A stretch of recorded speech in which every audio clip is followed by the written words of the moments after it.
मुंबईच्या कांजूरमार्गमध्ये घडलेला अपघात खूपच गंभीर आहे। घराबाहेर खेळत असलेला 6 वर्षीय बालक एका कारखाली आला। सुदैवाने परिसरातील लोक तातडीने मदतीस आले आणि बालकाला रुग्णालयात दाखल केले। डॉक्टर्स बालकावर उपचार करत आहेत, परंतु त्याची प्रकृती गंभीर आहे।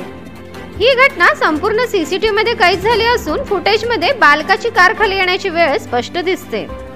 पोलीस अधिक तपास करत आहेत आणि अपघाताचे कारण समजून घेण्याचा प्रयत्न करत आहेत।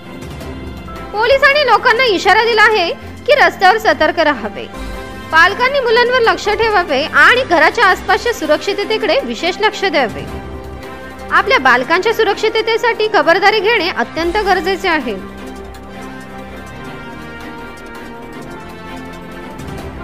अशीच अपडेट पाहत रहा शिवकन्या न्यूजवर। बातमी विश्वात सतत खबरदार आणि जागरूक राहण्यासाठी चॅनलला सबस्क्राइब करा।